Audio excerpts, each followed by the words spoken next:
화평하게 하는 자가 복이 있다라고 말씀했는데 이 화평하게 하는 자 이것은 제3자에 대한 이야기가 아니라 자기입니다. 당사자에 대한 이야기예요. 그러니까 다른 사람들끼리 다투고 있는데 거기 가서 중재해서 그들을 화평하게 하는 게 아니고 나와 다툼이 있는 자와 화평하게 해야 된다는 거예요. 원래 중재는 오히려 쉬운 일입니다. 다른 사람들 다툴 때 중재하면 그 사람들이 무슨 이야기를 많이 해요? 야, 너희 일 아니니까 그러지. 네 일 아니니까 그렇게 이야기하지. 이런 말 많이 하죠. 그러니까 남 일은 다른 사람의 일은 중재하기가 쉽다는 거죠. 내 일이 되면 중재하기가 참 쉽지가 않습니다. 화평하게 하는 게 어려운 거예요. 잠언과 시편에 있는 말씀을 보세요. 노엽게 한 형제와 화목하기가 견고한 성을 취하기보다 어렵다. 그러니까 나를 열받게 한 사람하고 화평하게 지내는 게 견고한 성을 점령하는 것보다 더 어렵다는 겁니다. 이해가 되죠? 시편 120편에서는 나는 화평을 원하는데 화평을 묘하는 그 사람들은 싸우려고 한대요. 나는 화평하고 싶은데 자꾸 나는 싸우고자 하는 사람하고 이 화평을 유지하는 게 결코 쉬운 일은 아닙니다. 그러니까 이 화평을 만드는 일은 많은 훈련, 많은 기도, 많은 희생이 필요합니다. 그냥 말 한마디로 이룰 수 있는 게 아니에요. 누군가와 다투고 나서 내가 가서 예수 믿는 내가 그러면 안 되지라는 마음으로 가서 미안해 이렇게 한마디 했는데 상대방이 됐어 치 이러면 어떻게 합니까? 우리 마음이 나는 화평하게 하려고 했는데 나는 하나님의 뜻대로 살려고 했는데 저 인간이 문제라 화평이 안 이루어지지 하고 그냥 돌아서는 거죠. 화평이 스위치 껐다 켰다 하듯이 그냥 내가 화평해야지 이런다고 되는 게 아니라는 겁니다. 굉장히 힘든 일이에요. 굉장히 인내가 필요하고 긴 시간이 필요한 게 화평을 만드는 일입니다.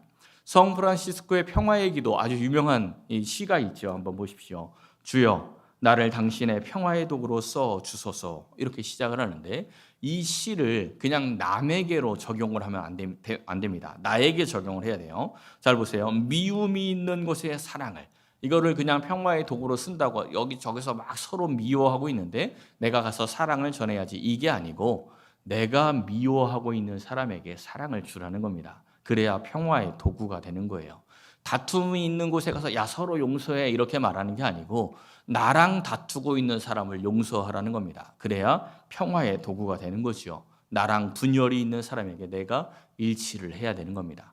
저 사람이 틀렸어. 내가 진리야가 아니라 내가 오류가 있어서 내가 하나님 앞에 진리로 서야 된다. 이러한 마음을 갖는 것이 평화의 도구로 쓰임을 받는 것이다 라는 겁니다.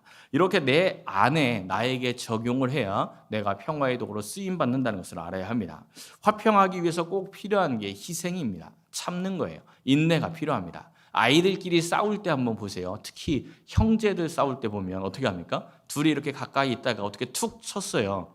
그럼 옆에 있는 애가 어떻게 하죠? 왜 때려? 하면서 퍽 때리죠. 그럼 처음에 툭 건드린 애가 뭐라 그래요? 내가 그렇게 세게 때렸냐? 이러면서 한번 또 탁 때리죠. 이러다 뭐가 되는 거예요? 이제 우당탕탕 하고 싸움 나는 거죠. 이러한 싸움들이 끝나려면 어떻게 해야 합니까? 맞은 사람이 참아야 되는 거죠. 자기가 한 대 더 맞아야 끝나는 겁니다. 똑같이 하겠다고 해서는 절대로 이 다툼이 끝나지 않습니다. 내가 손해를 봐야 화평을 만들 수가 있다라는 것을 우리가 기억해야 합니다. 고린도서 4장 4절과 7절에 있는 말씀을 보십시오. 그리스도는 하나님의 형상이다라고 말씀하면서 이 하나님의 형상을 우리 안에 우리가 이 보배를 질그릇에 가졌다라고 말씀합니다. 그러니까 보배는 하나님의 형상을 그대로 나타난 예수님이시고 질그릇은 나죠.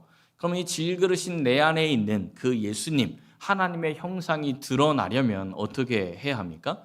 이 질그릇이 깨져야 합니다. 질그릇이 깨져야 질그릇 안에 있는 보배가 겉으로 드러나게 되는 겁니다. 그런데 우리는 착각을 합니다. 이 질그릇을 은그릇으로 바꿔서 이 질그릇을 금그릇으로 바꿔야 하나님께 영광을 돌릴 수 있다 이렇게 착각을 하는 거죠.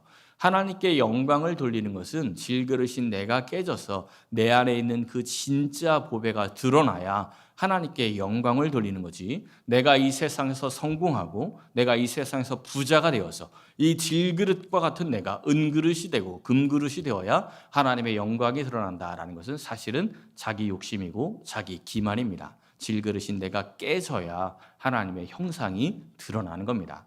화평이 하나님의 자녀가 살 수 있는 방법입니다. 화평이 모든 것을 회복하는 힘이죠. 그리고 화평이 이 사탄의 핵폭탄과 같은 강력한 공격도 무력하게 만들 수 있는 가장 귀한 무기가 됩니다. 화평이 하나님께서 우리에게 주고자 하는 가장 큰 축복이라는 것을 우리가 기억해야 합니다. 예레미야서 29장 11절에 있는 말씀을 보십시오. 너희를 향한 나의 생각을 내가 아는데 평안이다라고 말씀합니다. 하나님께서 우리에게 주시고자 하는 것이 바로 이 평안, 화평입니다. 사랑하는 성도 여러분, 우리를 향하신 하나님의 뜻, 그것이 바로 화평임, 그 화평이라는 것을 기억하고 그 화평을 받고 그 화평을 세상에 전달하고 그 화평을 세상에서 만들어서 이 세상에 하나님의 나라를 만들고 이루시고 또한 그 하나님의 나라를 누리며 살아가시기를 예수님의 이름으로 간절히 축원합니다.